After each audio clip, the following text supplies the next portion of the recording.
Kalian rindu kan sama aku kan? Rindu kan? Rasman. Rasman. Ternyata lu tuh tersangka ya kasus sama Hotman Paris. Menyampaikan persoalan yang sesungguhnya yang terjadi terhadap klien Fadel Bajide yang dituduh melakukan pencabulan dan atau diduga melakukan pencabulan dan atau diduga melakukan kekerasan seksual terhadap saudari yang lain. Proses memerlukan analisa, memerlukan pemeriksaan saksi. Kalau melihat laporannya di bulan September, ini luar biasa. Ya, Anda ingat lapornya di bulan September sudah dilakukan visum 2 kali, dilakukan proses pemeriksaan kesehatan juga, saksi-saksi sudah diperiksa semua. Artinya secara proses dengan waktu yang dilaporkan di bulan September ini sudah cukup luar biasa, bagus sekali.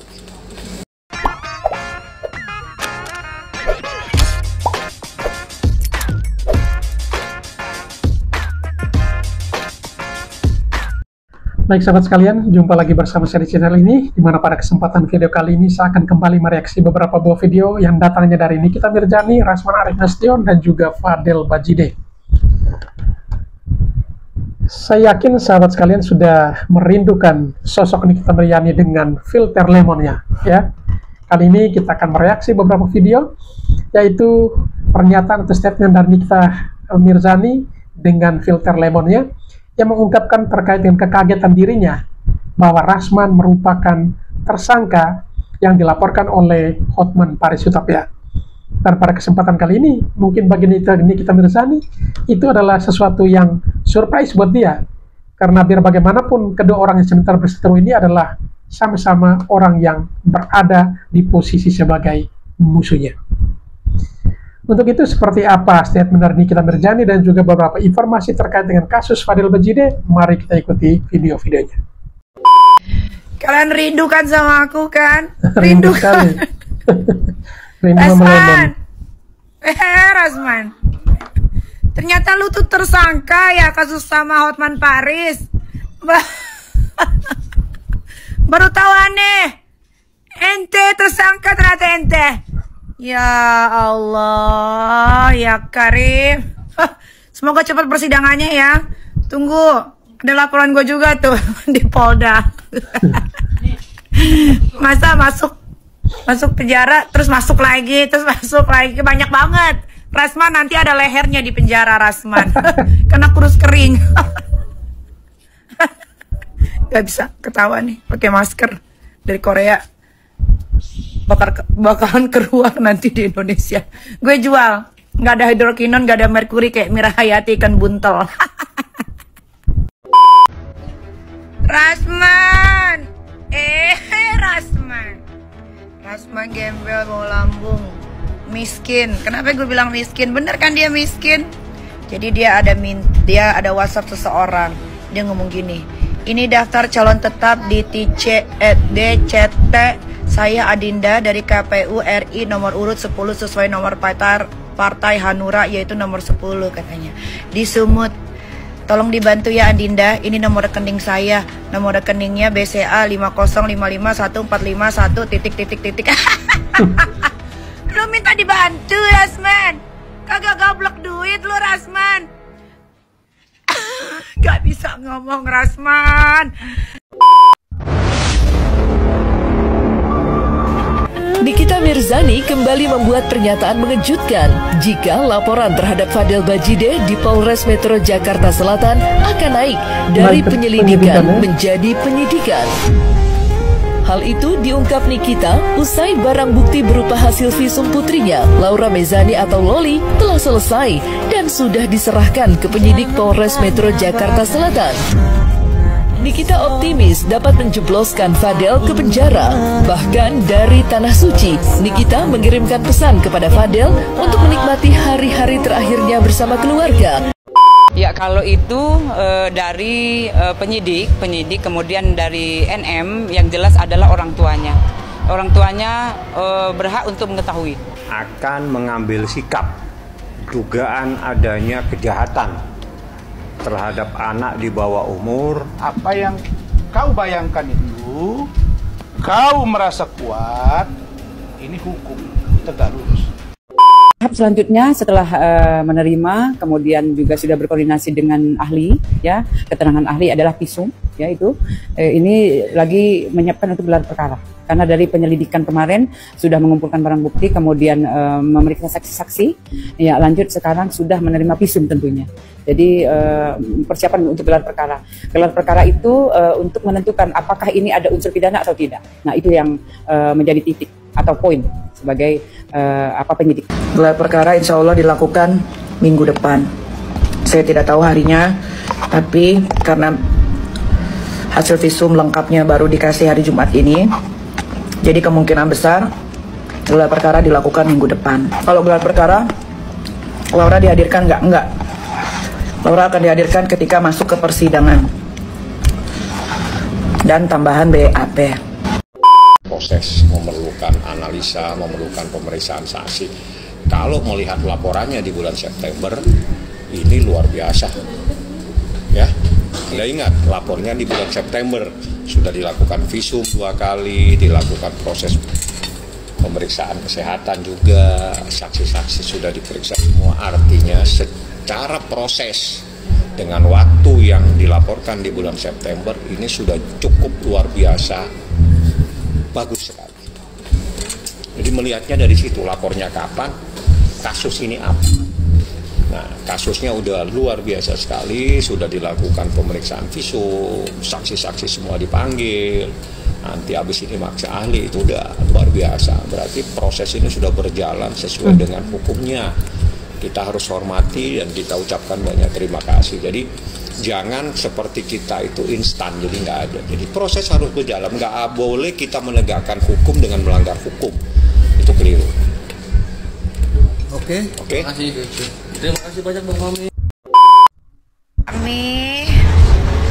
Fadel belum ketangkep, sayang. Ini negara bukan punya Nikita Mirzani ya. Ini negara ada presidennya. Kalau udah diurusin polisi, harus ya. Karena udah masuk ranah kepolisian, jadi harus ikutin sesuai sama SOP-nya.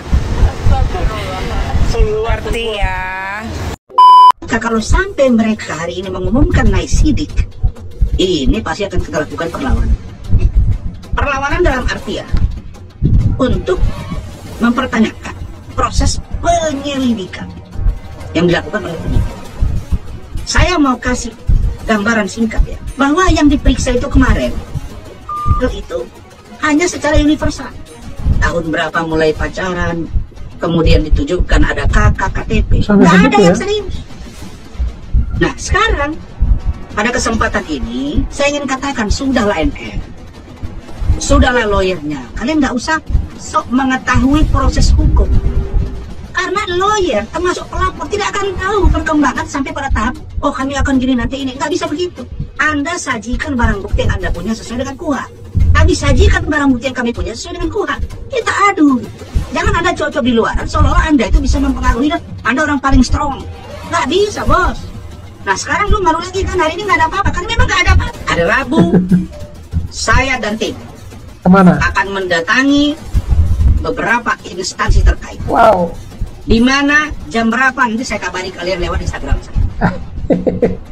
Untuk kami bersama dengan dan keluarga untuk menyampaikan ke instansi terkait tentang ini. Yang kedua, saya juga akan mendatangi Polres atau Polda Metro Jakarta. Face gini. Apa lo? Mau apa lo? Gitu. Bener, deketin mulut pakai. Tapi aku mau pakai ini, mau pakai masker karena pasti mulutnya bau lambung. Rasman bau lambung. Kan udah nggak di Mekah, udah di Madinah, udah selesai umrohnya. Rasman. Jangan doakan Iki, sayang banget sama Rasman ya. Iya. Madinah, Rasman. Si Rasman abis preskon di perahu. Kenapa nggak terbalik perahunya Rasman? perahu aja. Beruntung sekali jadi Rasman nama itu tersebut. Air sungai aja nggak mau nerima lu, Rasman. Dari kemarin anak. Bismillahirrahmanirrahim. Para jemaah sekalian rahmati Allah, alhamdulillah Madinah sudah ada di depan mata dan Madinah tuh, Bang. jika saja Rasulullah bisa. Perkosa pertama pura-pura dikasih tangannya begini sehingga seolah-olah mau sama mau. Setiap mau diperkosa, awas akan gua viralkan ini video. Dan kebetulan bapak si korban itu anak kapal, pulang sekali 6 bulan, ibunya juga kerja serabutan. Waktu itu polisi sempat nggak mau karena dibilang mau sama mau. Saya bilang masukin anak di bawah umur karena 9 tahun. Bang, visum kan udah keluar nih. Apa? Visum dari lalu sudah keluar dan gelar perkara sudah mau disiapkan. Bahkan sudah ada gelar perkara katanya Bang, itu di mana tanggapannya? Mungkin apakah makanya intinya visum kan tidak langsung menyebutkan siapa pelaku. Visum tidak menulis siapa pelaku. Makanya harus ada pembuktian, terutama hubungan intim itu ada nggak di bawah umur. Itu mah sudah kena. Itu kena 9 tahun loh ancamannya. 15 tahun. Kalau aborsi cuma 4 tahun. Itu harusnya difokus ke sana. Kalau itu kan udah dapat lah. Berarti kalau sudah gelar perkara nanti sudah takut penyidikan lagi. Ya kita nggak tahu hasil gelar perkara. Kita nggak tahu. Tapi kalau melihat arahnya sih kayaknya itu bakal naik ke penyidikan. Dan kedua dalam memilih pengacara, pakailah pengacara yang tidak dihujat masyarakat. Karena itu akan memperberat kasusmu. Pakai pengacara yang tidak dihujat masyarakat. Ya. Pakai kayak gua walaupun jago dansa tapi dicintain ibu-ibu gitu. Yang tidak dihujat masyarakat ya. Siapa, Bang? Apa? Kalau yang sebelah gimana? Kita oleh kamu. Suka kau lihat lehernya itu yang ya. Berarti kalau itu dalam waktu dekat apakah terlapor akan dipanggil, Bang? Kalau feeling saya dalam waktu dekat akan naik ke penyidikan itu. Bakal ada tersangka dalam waktu dekat. Karena jangan lupa opini publik sangat mempengaruhi. Kalau terlalu banyak menghujat, polisi pun akan terpengaruh. Pengaruh dari luar itu besar. Ya, jadi pakailah pengacara yang tidak dihujat oleh orang. Itu saran saya. Kami bersama dengan Fadil akan mendatangi kantor Kementerian Pemberdayaan Perempuan Republik Fadil perempuan ya Fadil ini di Jakarta untuk kami menyampaikan persoalan yang sesungguhnya yang terjadi terhadap klien kami Fadil Al-Fajar Bajide yang dituduh melakukan pencabulan dan atau diduga melakukan pencabulan dan atau diduga melakukan kekerasan seksual terhadap saudari yang lain. Mungkin ini kita harapkan menjadi tugas pertama dari Ibu Menteri dan Ibu Wamen untuk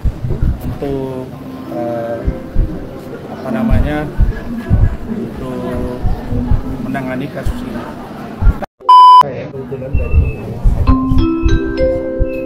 Nomor antrian 12. Silakan menuju pos layanan hukum. Nomor antrian 12. Silakan menuju pos layanan hukum. Rasman bertemu Fahmi Bakmit ya, pengacara Nikita Mirzani.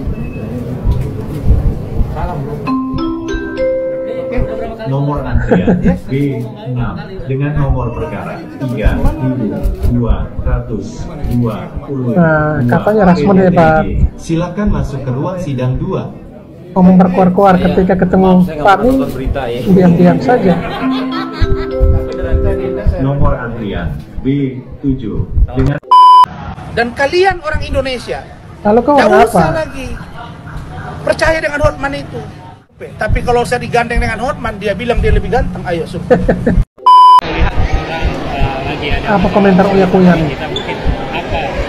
Kalian berdua juga podcaster, mungkin doa yang terbaik. Doa yang terbaik aja buat mereka. Doa yang terbaik buat ibu dan anak, semoga semuanya dimudahkan, bersatu kembali, semuanya baik-baik saja. Itu doa terbaik dari kita. Tapi kemarin sempat dihubungin Mbak Niki ditanyain soal abang. Enggak. Oh, nggak ada. Cuma tetap buat mereka adalah dari kita doa yang terbaik buat mereka berdua. Tapi ketidakhadiran Fadil mungkin ketika pemanggilan apa sih? Gue nggak ngikutin beritanya. Dulu ya, Mas. Terima kasih banyak. Terima kasih. Kami adalah lawyer profesional. Kami memahami secara utuh bagaimana poin-poin pembelaan hukum, bagaimana USG itu perlu kami sampaikan dalam rangka memenuhi hak jawab klien kami atas tuduhan-tuduhan fitnah yang disampaikan kepada dirinya, dan itu pun tidak kami sampaikan secara utuh. Yang kemudian secara profesionalisme kami 11 orang advokat dilindungi oleh Undang-Undang Nomor 18 Tahun 2003 tentang advokat. Nah, itu di pengadilan. Pasal 16 tentang hak imunitas advokat yang menyatakan bahwa advokat dalam menjalankan tugasnya mendampingi klien maksudnya tidak dapat dituntut baik secara pidana maupun perdata atas bantuan hukum baik di dalam maupun di luar pengadilan. Preskon ini adalah bahagian upaya hukum non litigasi. Artinya kami tegaskan bahwa kami adalah pengacara atau advokat yang beriktikat baik dalam membela kepentingan hukum klien kami. Saya sejak awal menyatakan kepada Pak Rasman, kosong itu laporannya. Tapi itu pun kami nggak boleh anggap remeh, kan begitu. Tapi ya dengan materi hukum pembelaan yang akan kami sampaikan, kami yakin laporan tersebut untuk DSD pun tidak ada. Kemudian itu artinya apa? Jangan menganggap kami ini lawyer yang tidak profesional yang membawa masalah klien kepada diri kami. Tapi di sini kami tegaskan bahwa genderang perang yang menunggu adalah saudara-saudari Nikita Mirzani. Maka haram hukumnya bagi kami untuk tidak melawan. Pertama, kami telah membuat laporan polisi, yaitu di mana Pak Rasman pada tanggal 6 Oktober, tepatnya hari itu kemarin, kami sudah melaporkan di Polres Metro Jakarta Selatan yang salah satu pasalnya itu ada sebuah postingan yang disampaikan oleh NM atau terlapor itu terkait dengan informasi atau konten yang berisi asusila. Pasal terkait dengan pelanggaran ini diatur dalam pasal 45 ayat 1 Undang-Undang ITE, Undang-Undang Nomor 11 Tahun 2008, di mana perbuatan ini ancaman hukumannya 6 tahun penjara dan denda 1 miliar rupiah. Wow, saya pikir luar biasa. NM, kamu adalah orang yang punya pengalaman terkait dengan hal-hal seperti ini. Kau pernah dilaporkan oleh saudara Tipu Latif terhadap dugaan fitnah dan pencemaran nama baik, dan tidak banyak perkara laporan pencemaran nama baik yang dilakukan penahanan. Tetapi sebuah jurisprudensi atau sebuah fakta hukum pada saat itu NM ditahan. Artinya apa? Pak Rasman selalu menyampaikan orang bodoh sekalipun tidak akan jatuh ke dalam lubang yang sama. Jadi ini pesan kepada NM, jangan sampai kau terjebak dalam perbuatan yang pernah kau lakukan sebelumnya. Saya pikir sudah saatnya pada hari ini kami akan melakukan counter attack kalau dalam istilah permainan bola, karena memang saat ini sedang booming permainan bola dan Indonesia akan menghadapi Bahrain. Artinya ini adalah bahagian dari counter attack. Sejujurnya kami sampaikan kepada teman-teman semua media hari ini, sejak awal kami sudah menyatakan kepada keluarga Bapak Bajudin, kita tidak akan membuat laporan apapun terhadap NM, karena kami meyakini perjuangan cinta Loli dan Fadel murni, dan kami yakin mereka akan sampai pada tingkat pernikahan. Karena kalau sempat seorang calon menantu melaporkan calon mertuanya, kemungkinan besar tidak akan pernah terbuka lagi pintu restu dari orang tersebut, dari calon mertua tersebut. Makanya sejak awal, jika teman-teman melihat, kapan teman-teman pernah melihat Pak Rasman menyampaikan dalam preskon dengan cara smooth, pelan, bahkan ketika dihajar oleh NM, ketika preskon di Zoom yang NM tiba-tiba masuk, tidak satupun gertakan yang disampaikan Pak Rasman. Tapi saat itu memang Pak Rasman komitmen dengan apa yang tim hukum sudah rumuskan dalam melakukan pembelaan terhadap Fadel. Kami memang berjuang untuk cinta Fadel. Kami meyakinkan NN bahwa Fadel adalah laki-laki yang baik dan pantas diterima dan akan membawa Loli kepada kebaikan dan insya Allah membawa dia kepada surga. Saya pikir itu aja, Pak. Oke. Saya umumkan 3 poin. Ini bukan itu tadi penjelasan. Oh, ini kesimpulan. Apalagi sore ini setelah preskon ini kami mengundang teman-teman media untuk bersama-sama ke Polres Metro Jakarta Selatan karena keluarga besar Bajide akan melaporkan Nikita Mirzani ke Polres Metro Jakarta Selatan. Mantap.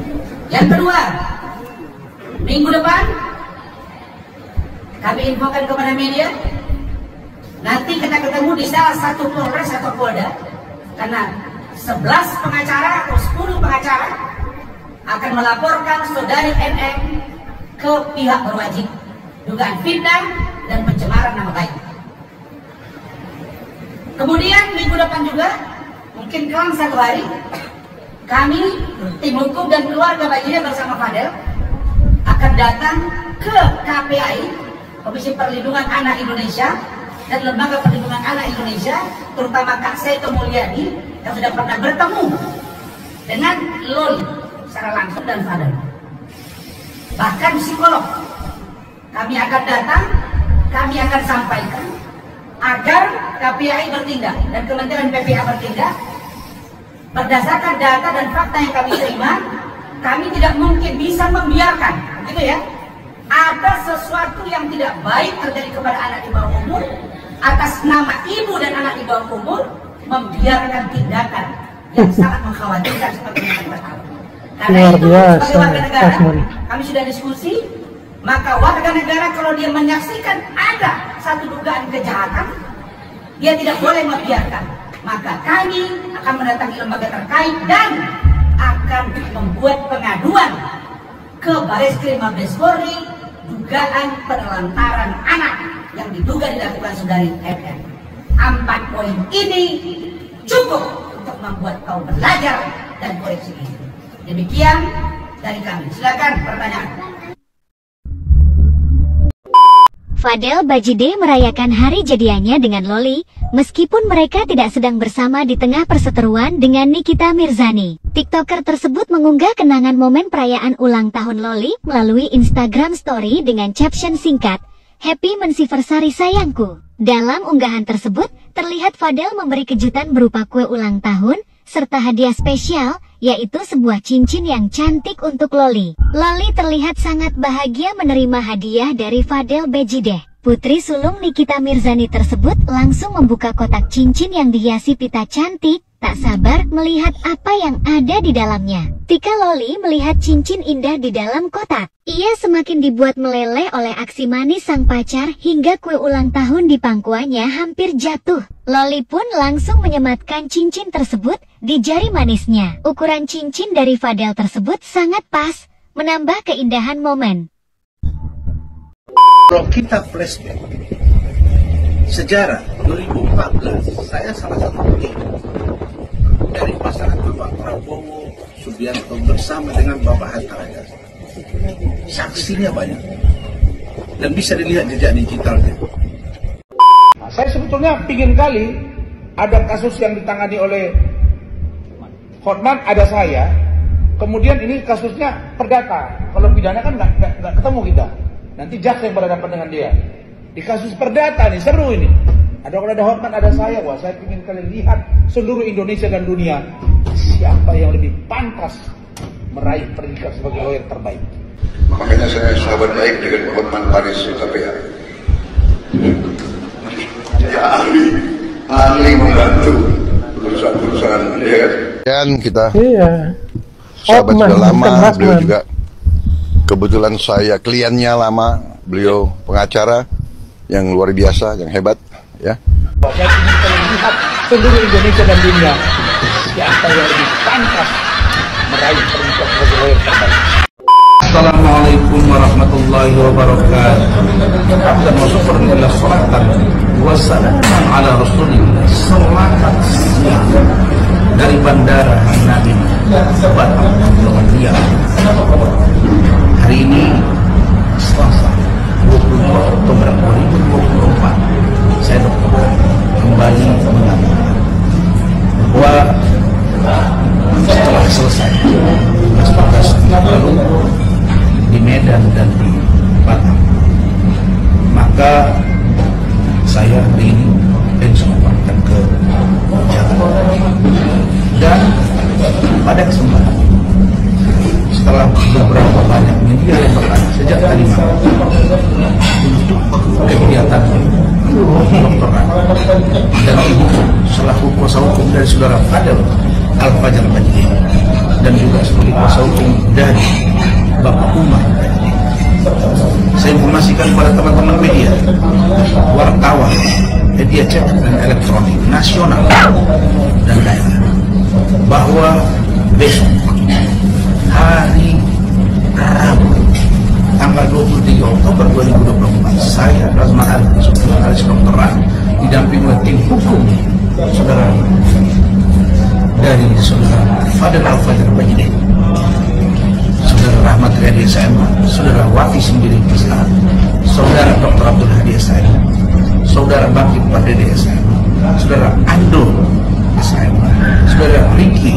SM, saudara Gui SM, saudara absen satu-satu SM, saudara Raya SM, dan saudara Nancy. Bersama dengan tim hukum kami yang lain, saudara Andrizal SK dan saudara John Travis. Besok hari Rabu tanggal 27 Oktober 2024 kami bersama dengan Fadil akan mendatangi kantor Kementerian Pemberdayaan Perempuan Republik Indonesia di Jakarta untuk kami menyampaikan persoalan yang sesungguhnya yang terjadi terhadap klien Fadel Al-Fajar Bajide yang dituduh melakukan pencabulan dan atau diduga melakukan pencabulan dan atau diduga melakukan kekerasan seksual terhadap saudari yang lain.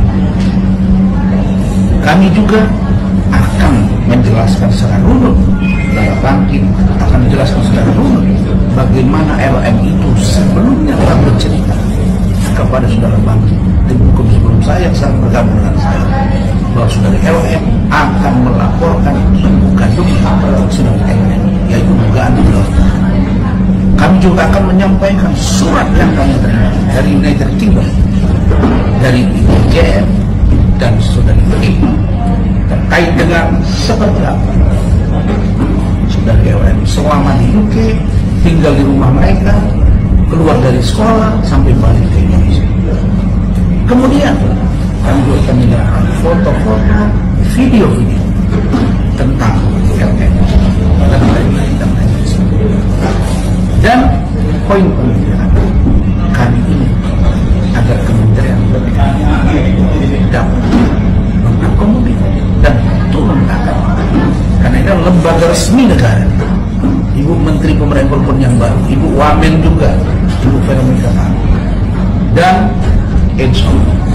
Tunggu besok kami akan datang. Teman-teman media silakan kita untuk bertemu di sana. Yang kedua, besok setelah dari Kementerian PPA kami akan ke Polres Metro Jakarta Selatan untuk menyampaikan surat kami agar dilakukan pemeriksaan terhadap beberapa orang terhadap saksi-saksi yang akan kami minta diperiksa dan menjelaskan konstruksi hukum yang kami pahami tentang pembelaan terhadap Fadel, tentang LM dan lain-lain dan lain-lain. Itu dulu yang kami kabari. Besok kita akan bertemu di Kementerian PPA hari Rabu 4 pada pukul 12.00 WIB atau waktu Indonesia. Demikian, terima kasih. Wassalamualaikum warahmatullahi wabarakatuh. Selamat siang. Saya bersyukur pada Allah, nama saya sudah baik. Dan sudah saya sudah pulih. menempati posisi sebagai lawyer profesional di Indonesia. Sudah punya nama dan saya syukuri. Tinggal bagaimana saya merawat nama baik saya. Merawat dengan baik. Saya tidak mau berantem dengan yang hal-hal yang tidak penting. Biarlah rakyat yang menilai dia. Karena saya sejatinya sejak 2014 sudah ikut membela Pak Prabowo Hatta. Saya tuh emosinya kenapa coba? Bayangin saya tuh dipepet terus supaya bisa ngeluarin uang sama dia gitu. Udah saya memaafkan dia, dijelek-jelekin pula. Wah, berat ini, keras banget. Kamu tuh bangunkan macan tidur gitu ya. Padahal saya waktu itu udah berbaik hati sama dia gitu. Saya kasihan sama siapa, sama istrinya, sama anaknya. Lagi-lagi buat drama, Fadel Bajideh tulis surat cinta untuk Laura, isinya bikin netizen merinding. Kasus yang melibatkan Fadel Bajideh dan Nikita Mirzani terus bergulir, namun kali ini drama yang dibuat tampak semakin kompleks dan emosional.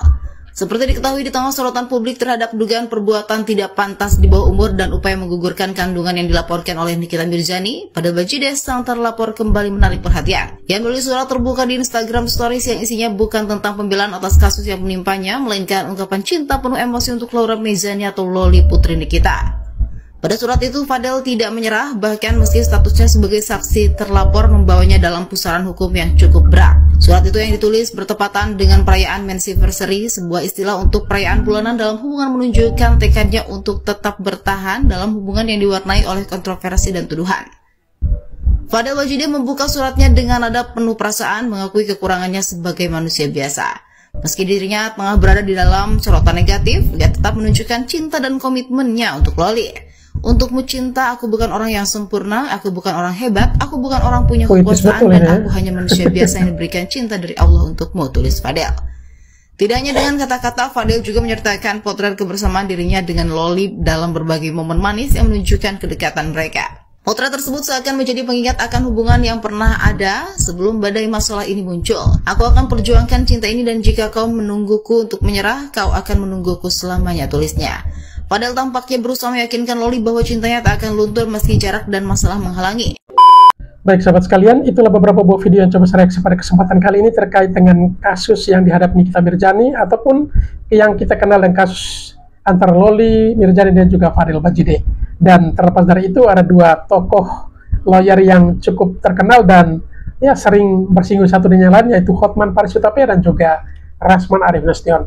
Nantikan kelanjutan dari kisah atau cerita atau perjalanan kasus dari Loli Mirzani dan juga Fadel Bajideh di video kami selanjutnya. Sekian, terima kasih dan sampai berjumpa kembali di video berikutnya.